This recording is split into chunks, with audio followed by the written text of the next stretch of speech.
are listening to Beyond the Whistle. Beyond the Whistle is the show that takes you beyond the X's and O's to provide tips and advice on the business of sports and how sports professionals can advance in their careers. Beyond the Whistle is brought to you by McCants Sports, a sports executive search and sports leadership consulting firm. Learn more at mccantsports.com. Welcome to Beyond the Whistle. I'm your host, Odell McCants, and thank you for listening. This episode 14, is my conversation with Brittany Wagner, the former academic counselor at East Mississippi Community College and the star of the Netflix series Last Chance U. I wanted this conversation to go beyond Brittany's experience on the show to capture her over 15 years of working as an academic advisor to athletes. What isn't captured on the show is her experience at Mississippi State prior to coming to East Mississippi. And while the show focuses on East Mississippi's football program, during Brittany's tenure there at East Mississippi, they had a very successful basketball program. Not winning the national championships like football, but Brittany did help over 50 basketball players graduate and transfer to 4-year programs. A little bit of a spoiler alert here. Season 2 ends with Brittany's teary departure from East Mississippi. So we get caught up on what she's working on now. We go back to the beginning of her career journey, how her journey at times paralleled that of many of her players, the advantages she has as a woman working with male athletes, what past experiences of Black male athletes have with men in their lives and how it impacts how they view men in positions of authority. And she spoke quite candidly of this. And I think it's a conversation that we need to have more of in sports and society. We talk about how coaches and administrators can strengthen their relationships with school faculty and their academic counselors. The questions asked by recruiters evaluating JUCO players, and also the advantages of recruiting JUCO players to 4-year institutions. So here's my conversation with Brittany Wagner from Netflix, Last Chance U. Welcome to Beyond the Whistle. I'm your host, Odell McCants, and thank you for listening.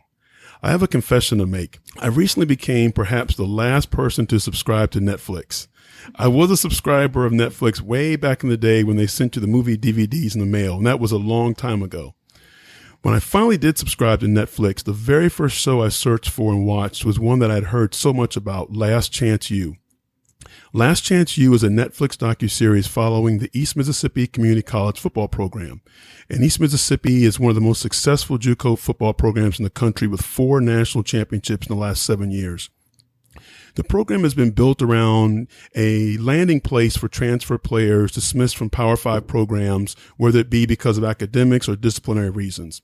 And while the show features the players, head coach Buddy Stevens, and the coaching staff, a major focal point of the show is the work of our guest today, Brittany Wagner, who during the show's 2 seasons served as athletic academic advisor at East Mississippi. Brittany, welcome to Beyond the Whistle. Hi, thanks. Thanks for having me. And yes, Miss Wagner, I have my pencil. So do I. I have one right here. Yes.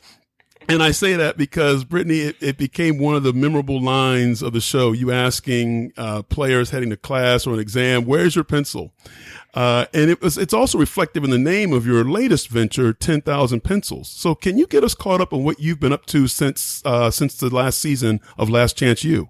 Yeah, well, you saw on the last episode, my teary goodbye, walking away from the school and just making that decision to leave and kind of take a different path. And so I've recently moved to Birmingham, Alabama, and I've started my own company, which is 10,000 Pencils, where I now do consulting work all over the country. So I will go I've worked with school districts, so elementary, middle, and high school school districts. I've worked with teams, individual teams. I've worked with colleges, university, conferences. So I've kind of got a mix of clients, but I go in and I basically can do one of 2 things: work with the adults in the room, so the teachers, the counselors, the administrators, on how to maybe create an academic success plan for either their athletes or for just their students in general. And then also on how to maybe better work with those at-risk athletes, the athletes like you saw in Last Chance U that maybe just need something different something more than what is already being provided by the school. I also do a lot of motivational speaking. So I'll, again, go to these varying places and varying audiences and speak about my experiences and just try to motivate either these young athletes or the teachers or corporations, on how to see people as whole people and not just this narrow-minded view of the task that they want them to perform, but seeing them as whole individuals. And so that is 10,000 Pencils. I have also just recently founded a foundation. So with this foundation, we are going to start scholarshiping individual athletes into being able to work with me one-on-one or work with 10,000 Pencils one-on-one, so that, again, we can better reach athletes that are underprivileged and maybe can't afford some of these services on their own, just to get them college ready and life ready. Because I immediately wanted to have you on the podcast because, to me, the show captured the work and the impact that you and so many non-coaches in high school and college have on athletes. And I say non-coaches because they don't always carry the title of academic advisor or counselor or even a teacher. But what I have experienced is that there is one person in every building or in every campus that truly knows who athletes are as people. And it's usually a woman. And how did this all start for you? And what was your career path to a career in athletics and academic advisory? I don't have this spectacular story. And I think that shocks people. People want this spectacular story on how I got where I am. And I really don't have it. I didn't know what I wanted to do with my life. I even in college, I went to college and I had no clue. I was an undecided major until they absolutely made me decide. And even when they made me decide, I really felt like I didn't have a passion for anything. Nothing sounded good to me. And I loved sports. I was not an athlete, but I always loved sports. I was always interested in the stories behind the games, the players' stories or the coaches' stories.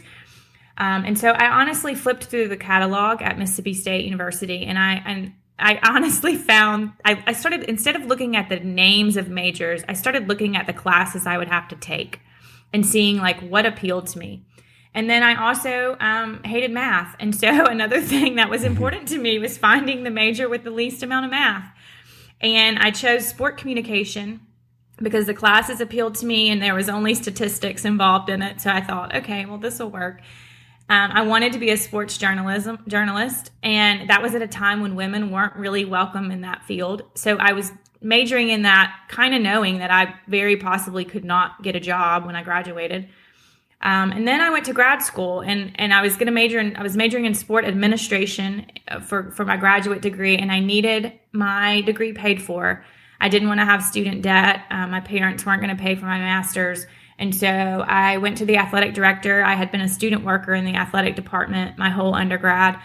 And I said, look, I need a graduate assistantship. If you've got one, I'll do anything if I can just get my school paid for. And he said, well, we have one left. It's in the athletic academic office. I had no idea what that was. I had no clue what they did, what I was going to be doing. I just said, okay, I'll take it. And it was there. It was in the athletic academic office at Mississippi State. I was working very closely with another very successful, very strong, powerful woman. Miss Ann Carr is her name, and she is still at Mississippi State as the senior associate AD. She was the football counselor at the time, and it was working hand in hand with her and watching her motivate and develop relationships with these players and hearing the players' stories and where they've come from, and that I really knew, okay, this is what I'm supposed to be doing. Great. So it sounds like you had that drive and determination, though, kind of those soft skills, I guess we like to talk about in academia now.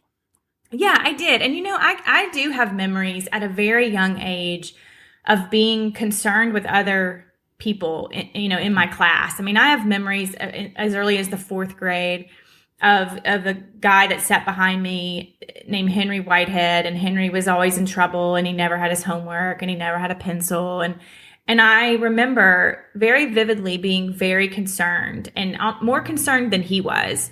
I was constantly kind of bribing him, and if you'll bring your homework tomorrow, I'll bring you candy, and just really, really concerned about him doing well in class. And so I do think I kind of had this innate, something God-given, something that I was just born with, this innate ability to connect and maybe care about people that society would say I don't really have any business connecting or caring about. I think I've always just been aware of that, and that is something that has just always kind of been inside of me.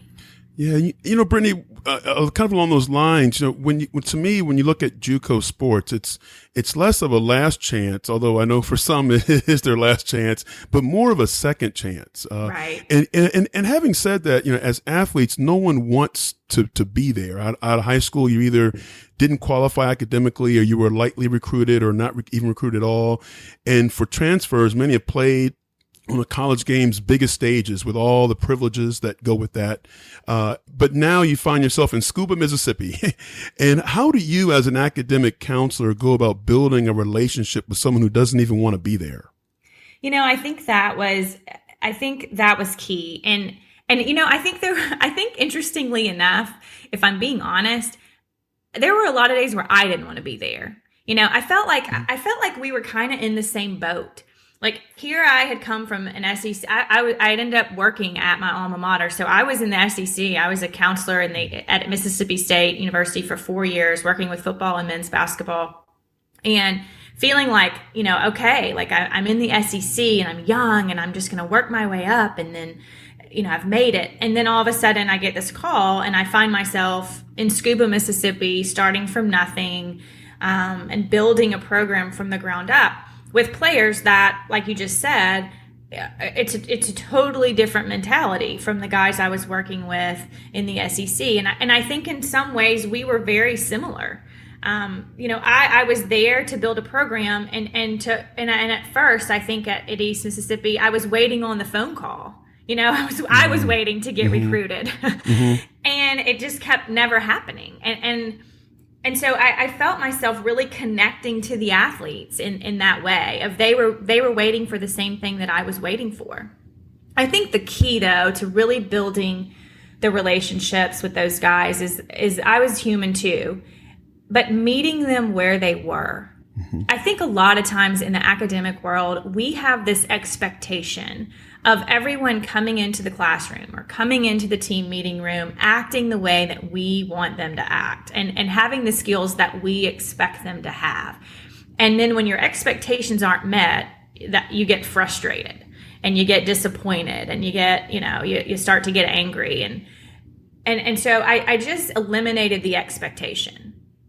I felt like, okay, if they walk in the door, here they are. Now, whatever they're bringing in the room, it's here. So me being bitter about it or being upset that they're here, we recruited them or we admitted them or whatever, that's not solving the problem. And it's much easier for me to just accept them as they are and then grow them from there, rather than having this expectation that they should be somewhere, that they should start, somewhere else. And I think that was really the key to building the trust in the relationships with the guys, is I just accepted them for who they were and where they were. Yeah, that's a big part of the psychology, I think, of working with athletes. And that's a part that does not get mentioned.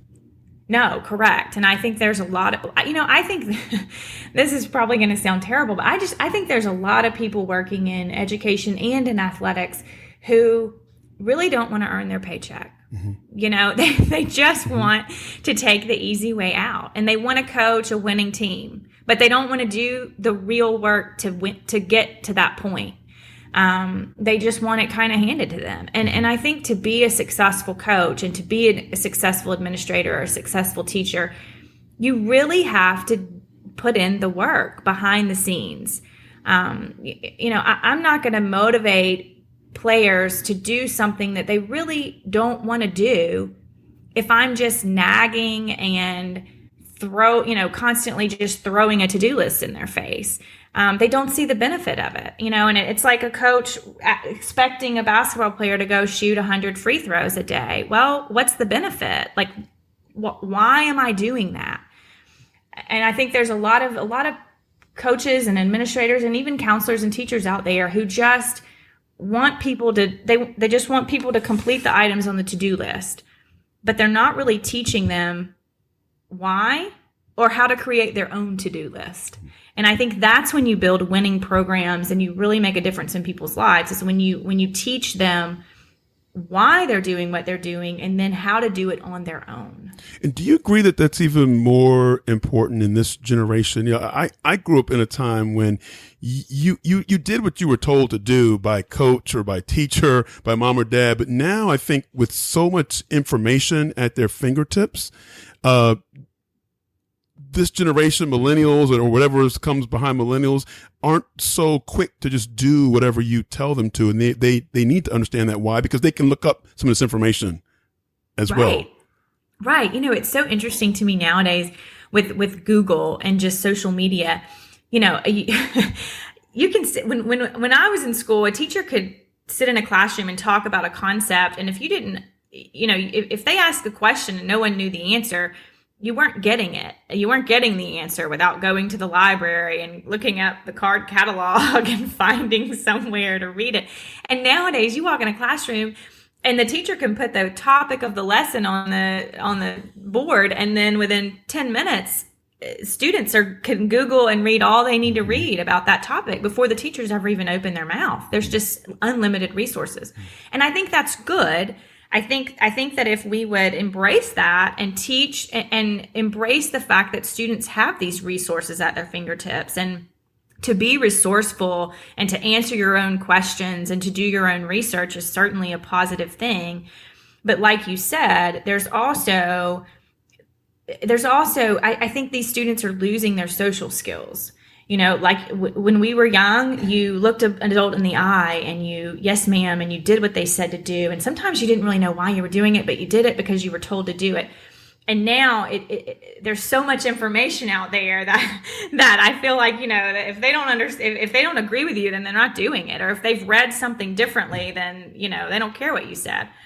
But I think that comes down to social skills and respect, and I think that's where social media and the internet and available resources are maybe hurting these millennials, in that they're losing the ability to look people in the eye. They're losing the ability to communicate face to face and have conversation and explain themselves. Everything is just a fact with a period at the end of it, rather than being able to conversate and explain both sides of the story.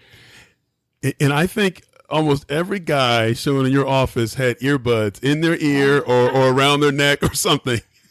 You're right. They did. And, you know, I got a lot of emails about that. And that was something that I just learned to deal with. Yeah. I think early on in my career, I probably, you know, hounded that a lot. Take your headphones off, turn your music off. And I nagged probably on that. And I realized it just wasn't effective. Because here's the thing. If I was constantly telling them to pull their pants up and turn their music off, and every time they walked in my office, I was nagging. I mean, what's going to happen? They're just going to quit coming in my office. Yeah, so I had to change my approach, and I had to learn how to deal with things that maybe made me uncomfortable, so that I could continue to get them to come in my office.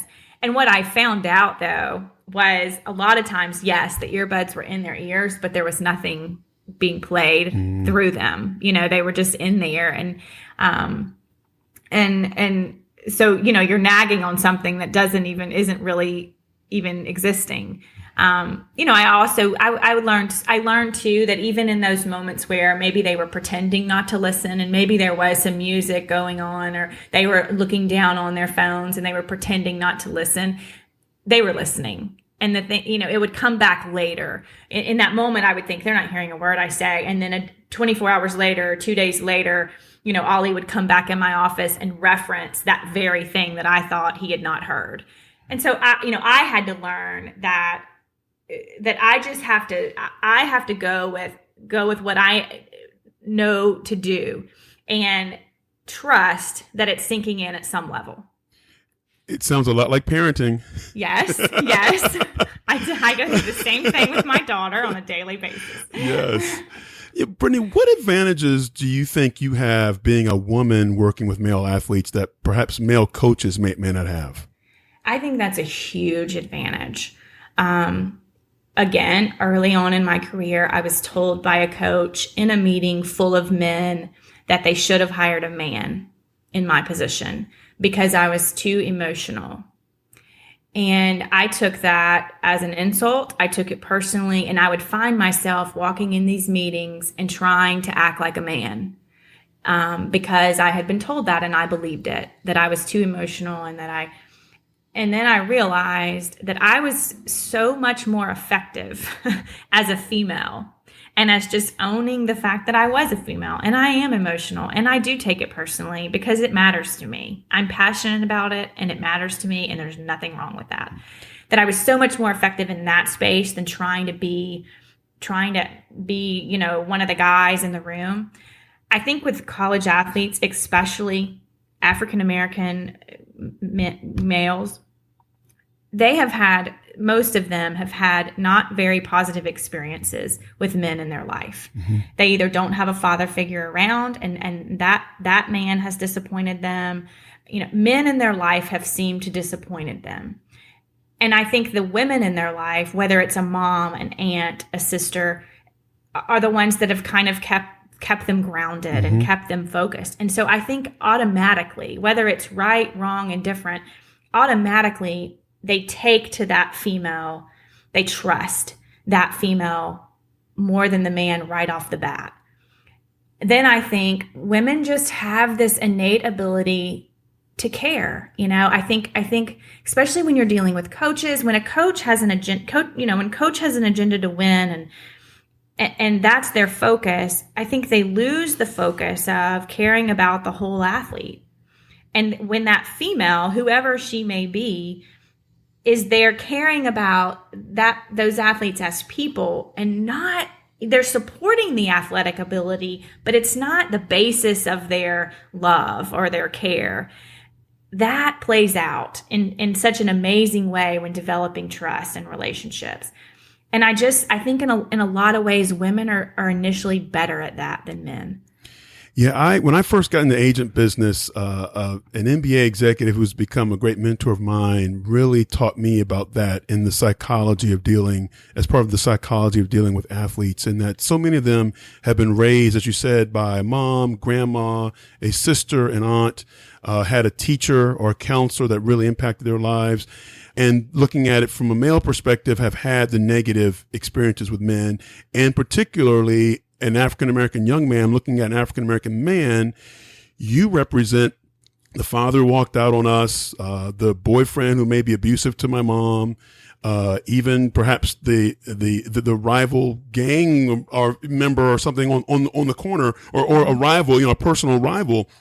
And that's really deep. And I think it's something that that's not talked about, but when we talk about dealing with athletes, it's a big part of that psychology.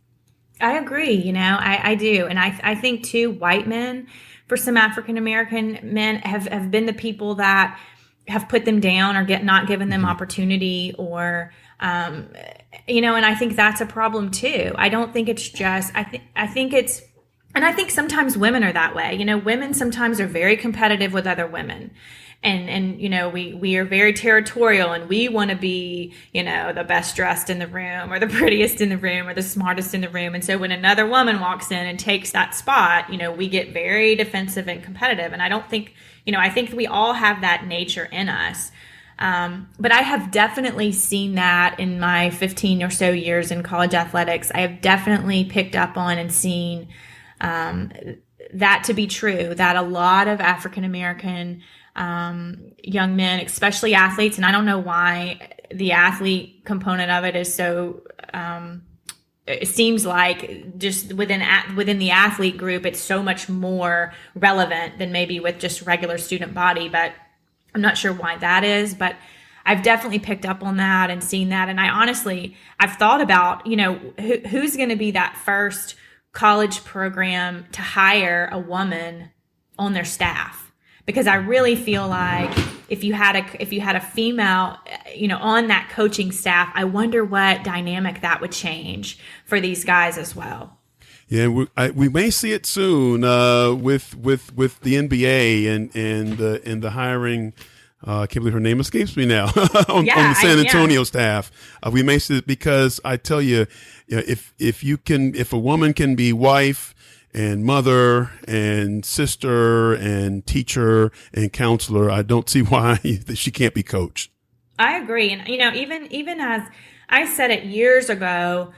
Even to have a female on a staff that is, I don't even, the title doesn't matter to me, but director of character development or player development. And you're talking about internal player development, not athletic development, which, those positions are on staffs, but it's all about the athletic development. None of it is about mental and emotional and psychological development. But I think to have a female on every staff, and that's their job, is to handle the off the field issues that these kids are going through. I think that, somebody needs to wake up and decide that that's important and necessary. And because look, the bottom line is when players are stressed out about money or girlfriends or mom or academics or whatever is they're facing in their life, and they're stressed out about those things off the court or off the field, they're not playing at their best.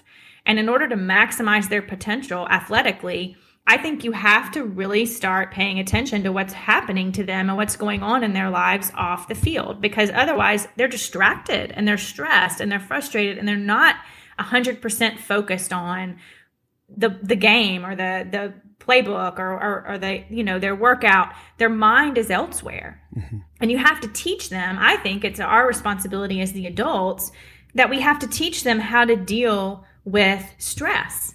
We have to teach them how to deal with these off the field issues, because they're not going away.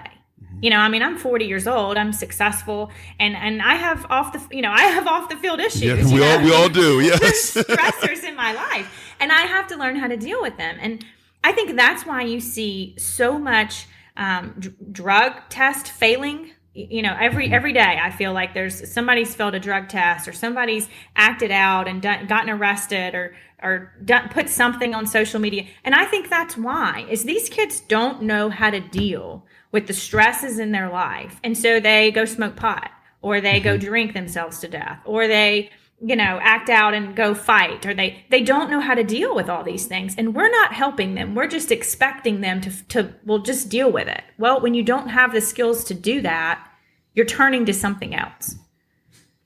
Well, I think the time has come when you look at the issues of domestic violence and sexual assault and drug and alcohol abuse, for coaches to keep their jobs and to get a job and to recruit.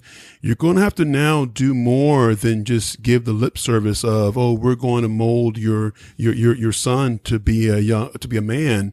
I think the time has come that coaches are going to have to go beyond that and really put into action those types of positions and programs within their program that you've just described. I hope so. I think that's something that college presidents and the NCAA and the people at the top are really going to have to get behind and start demanding. And I hope that we've reached that point. And I would love to see females really being involved in those positions at every level. So, Brittany, when you're serving as academic advisor, you're bridging between two groups within an institution. There's the athletic department and the school faculty. And sometimes faculty have misconceptions of the athletes on their campus. What did you find were successful ways to bridge that gap and also combat some of those misconceptions or stereotypes? I think that's key. And I think that's the part that a lot of coaches and academic counselors forget about, is being kind of the liaison between the two departments. And I think one of the things you have to do as an academic counselor is you have to stay in the middle. You can't always side with athletics. You can't always side with academics. You really have to be in the middle and remember that you're the liaison. You're the one that knows that there's two sides to every story, and you're the one that's picking the story that merges both sides. And I think we forget that sometimes, and we start siding, and that's where you start pitting the two against each other. And I really think it's our job to kind of merge the two. I think every school at every level has faculty that don't buy in. They don't buy into the athletic department, or they're bitter about the money that's being spent towards athletics, or again, thinking that athletes don't perform at the highest level, the level that other students perform at, and they're everywhere. And to think that they're unique to one institution, or an institution doesn't have faculty like that, is naive, because it exists everywhere. For me, the key for my success at Scuba honestly started with bridging that gap and really immersing myself with the faculty. I didn't go in and just go gung-ho with athletics from day one. I was asked for my office to be in the football facility, and I said no. My office was on the hallway with all of the teachers. I was in the main academic building, and I was smack dab in the middle of the hallway with teachers on both sides of me. And I think that is important. That for two reasons. For one, that they can see what I'm doing. They can see that I have athletes in my office, in and out of my office every day. I'm tutoring them. I'm holding them accountable. I'm mentoring them. They can see that it's not just, they're not just reporting information to me so that I can check it off the list, that I'm doing something with the information that they're giving me. And then I think it was important because I could see what they had to do on a daily basis too, and what they went through, and say, you know what, we're not going to ask our faculty to do this, to do this specific thing for athletics, because they're already doing X, Y, and Z. It was important for, I think, both sides to see what each job looked like and what the responsibilities of that job really looked like. And I really formed great relationships with our faculty. I think another thing that is extremely important in bridging that gap, faculty are humans too. And, they're teachers. So there's a heart in there and a passion in there for educating and seeing young people thrive. So that's in there. And also for some faculty, it may have died along the way, or, you've gotten frustrated and you lost a little bit of that, but I think it's in there. You wouldn't have gone into that field to begin with. And for me, with our faculty, the key really was for the faculty to get to know our athletes. And not just by, quarterback, touchdowns, this guy has 82 football offers, not that kind of get to know, but get to know like the real, where they came from and what they've been through, and where they're going, and what their strengths are and what their weaknesses are. And because I think when faculty start to know the students in their class and the stories behind them, they're way more likely to be understanding and to help them and to want to help them and to be supportive of their academic journey than if it's just a lot of numbers on a page. If it's just an ID number on a page and you never know the people that are sitting in your classroom, it's easy to not really care about their futures. Mm-hmm. So I was constantly really working on, and I took it as hey, athletes, it's your responsibility. Mm-hmm. So you go into your teacher's office today and talk to her, introduce yourself, tell her who you are and where you're from, and, apologize for being late to class today. Like mm-hmm. walk in her office and look her in the eye and say, I'm sorry I was late today. Here's why I was late. Because I think that matters. And there are a lot of students, especially athletes, who are terrified to speak to teachers. I don't know what it is, but they're terrified of it. And I think we worked really hard on overcoming that fear with our athletes. And I would walk them to the door and then be like, okay, go in. Mm-hmm. You can do it. Mm-hmm. Mm-hmm. Tell them you're sorry. And I think that was really important. And once our teachers really started getting to know our athletes and getting to know their stories, they would volunteer. They would come to me and say, hey, look, I would love to tutor these guys, after class, if you need that, or, hey, I really want to, I'm going to travel to the away game Thursday night because I just love Ronald Ollie to death. He's such a bright light in my class. I want to see him play. And our teachers really bought in.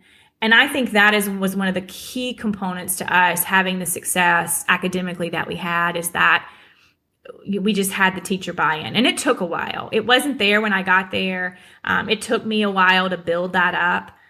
But I did it through, being right there on the front lines with the faculty, getting to know them individually, seeing what they were going through, taking their sides. I mean, there were meetings that I went in where I was adamantly against something athletics was pushing because it did not align with what the faculty needed. And I would fight their battles for them at times. And I think that's important to do in order to gain their trust.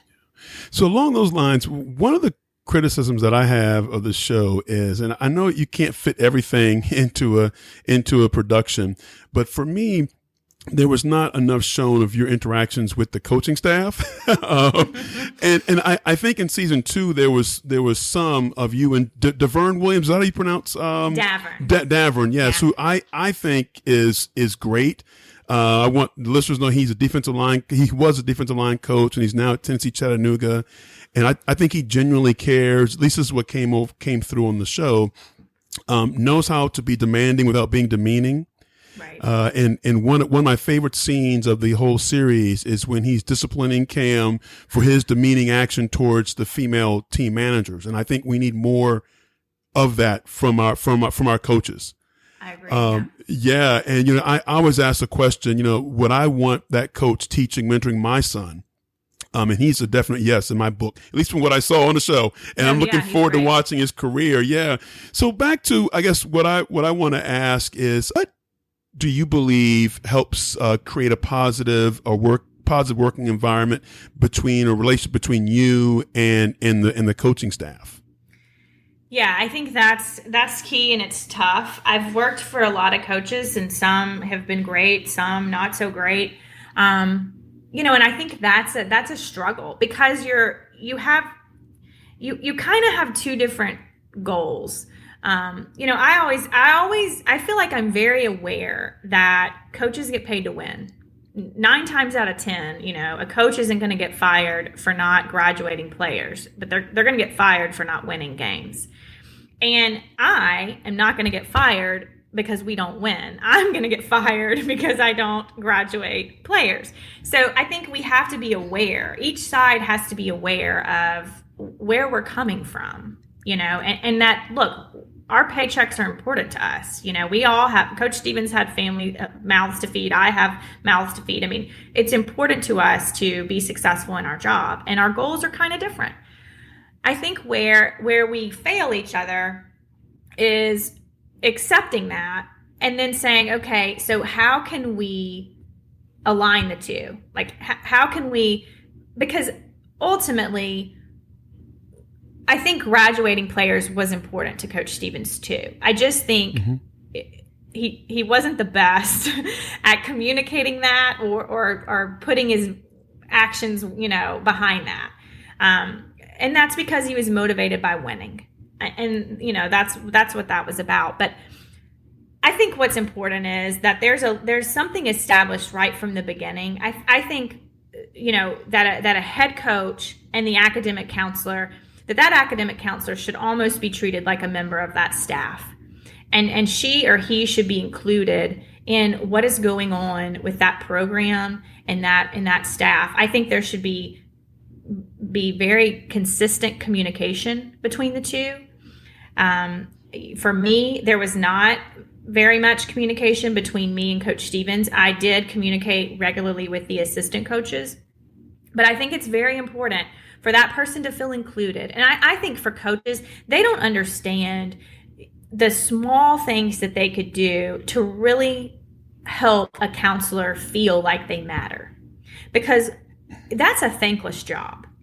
You're sitting in an office and you're trying to motivate kids to do something that is the last thing on the list that they want to do, and that's academics. And you're just beating your head against a wall on a daily basis. And there's honestly, on a day-to-day basis, there's not a whole lot of reward for that. You see the reward 3, 4, 5 years down the road if you hang in there long enough. But you don't get rewarded on a daily basis. You're in the middle. No one's rewarding you. And coaches don't understand, our coaches, we had an Adidas contract. And we had a Division I Adidas contract at a junior college. There was so much swag given to that team and that coaching staff. And I noticed that too, Brittany. I noticed that too. I've I've been in the SEC, and I don't think SEC schools have as much swag as we had. But they got stuff constantly. Do you know how I don't even have a T-shirt? Mm. And see, I think that's the kind of stuff that is so minor, and people would say, well, good grief, it's a T-shirt. Well, maybe so. But to have a coach walk over to your office and say, hey, here's some stuff. We appreciate what you're doing. Mm-hmm. That right there means the world to those counselors who never get thanked. Never. Mm-hmm. And I think it's the little things like that coaches can do, rather than calling an academic counselor and saying, I need, mm-hmm. That's the coaches love that. They pick up the phone and you say hello and I need you to drop so-and-so from this class. Rather than approaching a conversation like that, approach it with, what do you think about? Mm-hmm. Because yes, it's your program coach, but this is the expert that has been hired in this area. And I don't know if, I don't think an offensive coordinator would be going in and telling the defensive coordinator what he needs to do. You need to not run that defense. I wouldn't call up a coach and say, hey, I need you to start this quarterback instead of this one. It's not my area of expertise. And coaches can't stand it. They don't want athletic directors or general managers or team owners telling them what to do. No, but they will be so quick to tell someone else what to do in an area that is not their expertise. And I think rather than, calling and I need this, approach it from a different manner. What do you think about this? Or can you explain to me why so-and-so is in this class? And let the expertise at least feel like they have a say. I think that's very important. And the NCAA has made it clear that coaches can no longer say, well, I didn't know of this or that. And I've heard some prominent basketball coaches say, well, I'm not the person to ask or give advice on what courses you need to take to be a biology major. And no, you may not understand what it takes to be a biology major, but you need to have an understanding of where your players are academically, where their upcoming demands. To me, that helps you manage your program and manage practices and everything else that goes along in your program. Yeah, I agree. I think coaches need to be aware. I do think that, they can't be all knowing about everything. And I think that's a little bit of the NCAA's fault. I think there are people that are hired to be in those positions as academic counselors. And I think coaches need to rely on them and need to be included in the conversations. But I don't know that it's fair to expect the coach to be the expert in that area and to know, everything that's required. I think that's the reason that there are people in those positions. And so I kind of disagree with that a little bit. I think that adds to the strife. It's like, okay, well, now coaches feel like they have to control that. So they're excluding the expert and the academic counselor because they want to control it. And I don't think that's the right way to go. I think it needs to be an inclusive relationship, and you need to have that person in the room, and you need to be knowledgeable of what they're doing, but they're the expert. And I think, they need to be able to do their job and be held accountable for it. But they need to be able to make the decisions and do their job and have the coach's support, rather than the coach feeling the pressure to control it. Mm-hmm. I think when coaches start trying to control the academics, you get academic fraud, you get a lot of things you don't want to have in a program. And that's why the flip side of that is some coaches have said that they've been told to have nothing to do with it. Right. And I almost feel like that's, I think there's a balance. But I think when coaches get too involved, there's some shady stuff that starts happening. Yeah. Speaking of coaches, something I really liked on the show were the scenes of college coaches visiting with you in your office. and when 4-year programs were recruiting your players, what made for good working relationships with those coaches and programs? I was honest. And I think And I think that's part of the reason that maybe Coach Stevens and I, our relationship went south, is I think there were a lot of those situations where he just did not, he wanted me to be quiet. He didn't want me to be honest, because the success of our program depended on our players getting recruited. And so I think there were times where we would sell out just to get a player signed. And I was not of that mentality. I feel like, look, when these coaches are coming in, their paychecks are on the line based on who they're recruiting. And I don't want a player to go to a program that's not a good fit. Because then that's not going to be good for anybody. And the player's not going to be successful in that environment if everybody in the room is lying. So I just always approach the situation with honesty. And I may not divulge information that wasn't asked, but if a coach asked me a question, I was going to answer it. And I was going to answer it honestly. And if that meant that player didn't get recruited by that program, then that's just what that meant. But I was not, and I think that from all of the coaches that came in, that was the number one thing I always heard from coaches, is they loved my honesty, because they wanted to know what they were getting. And I was just, if they would ask me, is this a high character kid, and he wasn't, then I would say, no, I wouldn't classify him as that. I was asked tough questions. I was asked one time by a coach, if your paycheck depended on this player, would you sign him? No, I mean, yeah. And when you're asked those types of questions, very specific questions, I just felt it was my responsibility to answer them truthfully. And then it's not my decision. It's not right. If you recruit him anyway, okay. Right. But I've been honest with you. At least you know what you're getting. Right.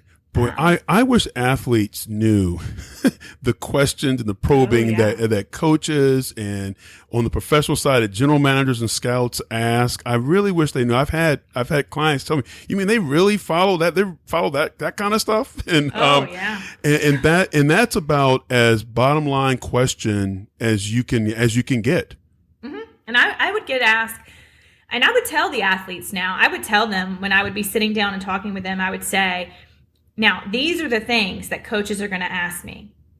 And I need you to understand that I'm going to be honest.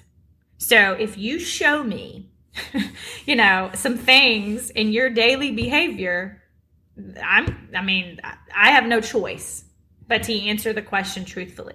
So our players knew. They were very aware of the recruiting process and what coaches were looking for and what they would ask. And they were very aware that I was going to be honest. Mm-hmm. And I think there were some coaches that were probably not led to my office for that reason. But that's okay, I would be asked about, how did they respect you? Mm-hmm. Has he ever disrespected you? I was constantly asked about class attendance. How many absences? Very specific questions. How many absences does he have in each class? Constantly, ask about grade and effort. Is he off the field like he is on the field? Is he college ready? Do you think he's capable of doing college level work? And that's a good question. I think I remember one of the coaches asking you that question because I feel like he was getting to, okay, this may be what the transcript looks like, but is he capable of doing the work? Which sometimes are two different things. Right. Well, and two, if you have a student at East Mississippi Community College, and I'm not knocking the education that they're getting, but it's a community college. And if you have a student that's struggling to have a 2.5 at a community college and the University of North Carolina is recruiting them, that's going to be a little bit of a jump, So mm-hmm. I think that question is very relevant. Look, yes, he's doing okay at East Mississippi, but is he capable of doing college level work comparable to the University of North Carolina? And I actually had a situation where North Carolina was in recruiting one of our guys, and I had to look that coach in the face and say, Coach, he can't come there. He won't make it academically. And that's a hard conversation to have with the student and the coach, but it's reality. And I think as the, again, quote unquote expert in the room, I'm doing the athlete just as much of a disservice as selling him to a program that he's not going to be successful in.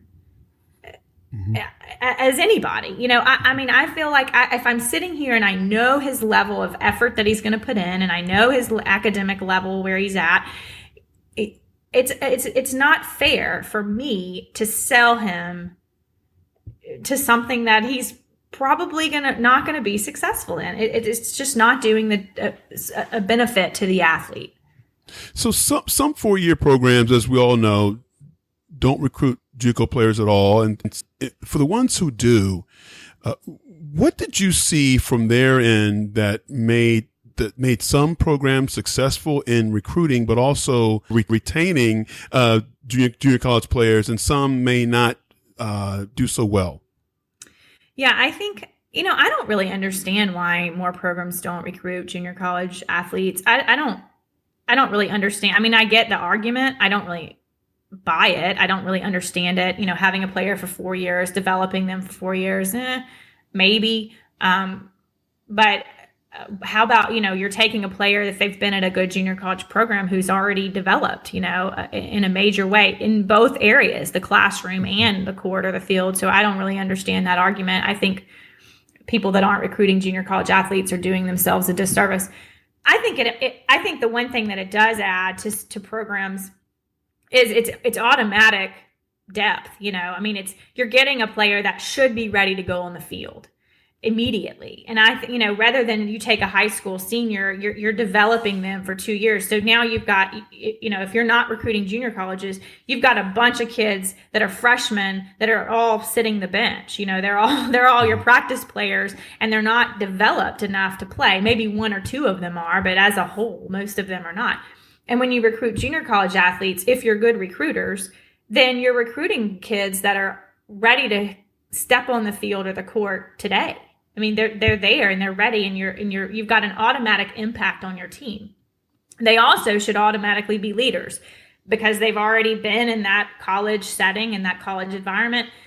Academically, they've already got some classes and some under their belt. They've already kind of know the rhythm of college academics. I think all of that is a positive thing. I think there's this stigma that junior college athletes, like, that there's something wrong with them. And I think that's false. Mm-hmm. I think that's not true at all. I think by the time they leave a junior college, I mean, even if they had made a mistake and they were at a junior college because of a discipline issue or something, if they're leaving eligible, then they've overcome that. They've worked hard to overcome that. And I think you're getting someone that's made a mistake and overcome it is way more powerful of an influence than someone who has no life experiences. Mm-hmm. So, I think you're getting something special in a junior college athlete. And, I'm really perplexed as to why more programs don't recruit them. Yeah. And what can junior college programs do to help their athletes prepare for that next step to a 4-year college? I think there has to be discipline and accountability. I think for most Division I programs, that's going to be a given. You're not going to walk in a team meeting at Alabama 10 minutes late and just sit down. It ain't happening. And so I think that you have to teach that responsibility and accountability. And again, on day one, do you have that expectation? Probably not. But I think you teach it over time. And so I used to say, look, if I can just teach you to set your alarm and get up and be at your 8 o'clock class on time, then I've done something. Then that's good, because I want you to do that when you get where you're going. I can hand out pencils at East Mississippi because I want you to know when you get to Alabama, you better go to class with a pencil. And so I think it's those things that you teach them. And, I read something not too long ago that said, if there's a result that you're not getting, if there's an action that you're not getting, you have to accept the fact that it has to be taught. Just assume that the reaction you want it's not there. So you have to teach it. And I think that's so important, because what we do, I think, is we say, oh, He didn't show up with a pencil. Well, he's lazy. He's stupid. He doesn't care. He doesn't want to be here. And that may not be the case, and if you want that action to take place, then just assume you have to teach it. Just assume it's not known, rather than assume something's wrong with that person. And so, I think junior college programs, to hold these kids accountable, to have some discipline, but not to the point that you're just discarding them. At the slightest mishap or the slightest mistake, you're just up, get out. That you're really using it as a teaching opportunity to mold these habits. Think about, okay, what are I used to think about this because I'm thinking, hey, these kids have our names all over them. They have East Mississippi Community College all over them when they go to Florida State, Alabama, Texas. I don't want to be embarrassed by that. I don't want them to show up at Texas and not know how to function and everybody be looking and being like, who's his counselor? Who is his counselor at East Mississippi? So I would look at, okay, what are the skills that I think are important for him to have when he transfers to Texas? Well, I want him to go to class. I want him to not cheat. I want him to work, show up, just show up. Because I know at Texas, there's resources there to help him, but he has to show up. So there were certain things that were important to me to really teach. And I think that's the coach's responsibility. There's going to be things athletically, showing up on time to team meetings, being at workouts, putting forth maximum effort, not being disrespectful to coaches and support staff. I think these are things that these coaches should hold the athletes accountable to, and really discipline them on, if for nothing else, so that when they do get to the next place, they're not making you look bad. So, Brittany, this has been really enlightening, and thank you so much for our listeners to get caught up more on what you're doing now. What are the best places for them to connect with you? Twitter and Instagram are our hot items. My handle on Twitter and Instagram is Brittany_MSgirl. Brittany, BRITTANY_MSgirl, and that's Twitter and Instagram. I also have a website, BrittanyWagner.com. And so both of those places are great. Yeah. And I'll have links to all of those in the show notes. And also your podcast has been great. Sharpen Up.